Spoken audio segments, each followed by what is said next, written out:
Today's test is less of a head-to-head and more of a boot-to-boot, as we try to get to the bottom of how much extra space this Skoda Superb estate offers over the equivalent hatchback. It costs about £1,200 to upgrade from hatch to estate, so is it worth it? On paper, the hatch's 620 litres of space places it 40 litres shy of the estate. How does that extra space look? Well, I'm in the hatch and I've managed to fit in 8 pieces of track for this racing game.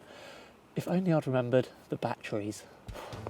At this point, I was supposed to be able to lay out more track in the estate, but I couldn't. Also, slightly disappointing to note that when you fold the back seats, you don't get a completely flat floor.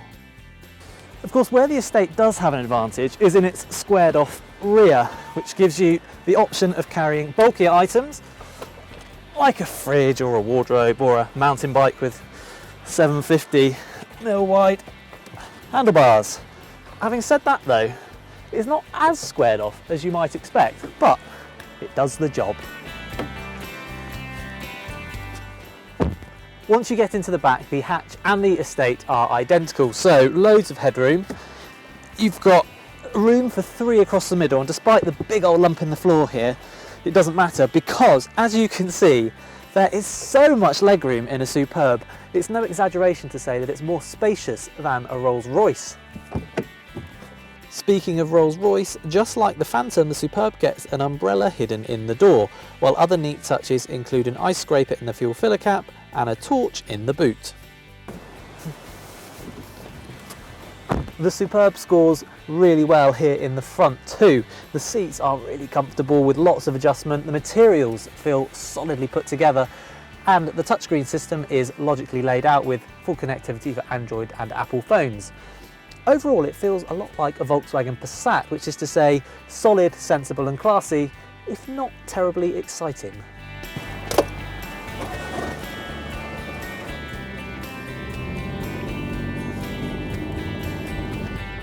It seems that Skoda's engineers had a real clarity of purpose when it came to the way the Superb drives. So rather than try to make it a jack of all trades, it's put any notion of sportiness to one side and instead focused on comfort, and the Superb is all the better for it. The ride is genuinely excellent, the Superb doing a fine job of cushioning its occupants from general lumps and bumps and bigger potholes.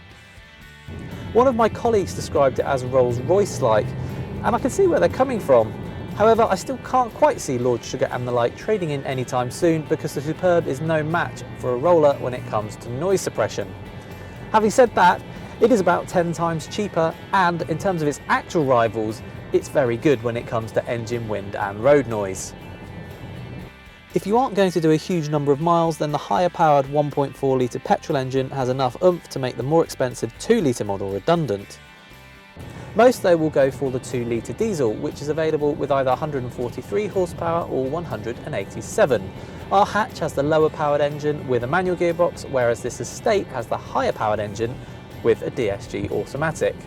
However, unless you really want an auto, I would actually go for the cheaper, lower powered version, which if anything is a bit smoother.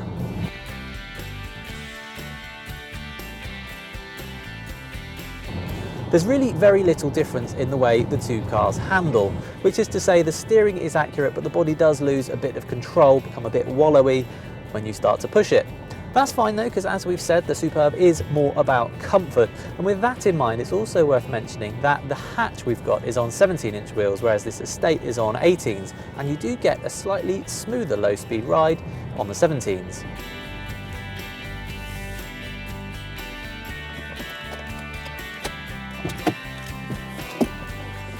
Skoda also scores well for reliability, customer satisfaction and safety. All models come with 7 airbags and go for SE spec and above, and you get extras such as parking sensors and climate control. What's most impressive is that Skoda has managed to achieve all this without making the Superb hugely expensive. With prices starting at under £20,000, it's actually a bit of a bargain. Obviously, which model you choose will depend on your needs. However, I would say that it's worth noting that the hatchback still offers more space than most rival estate cars. Throw in the fact that it's also cheaper than the Superb estate, and it would seem to me at least to be the smarter choice.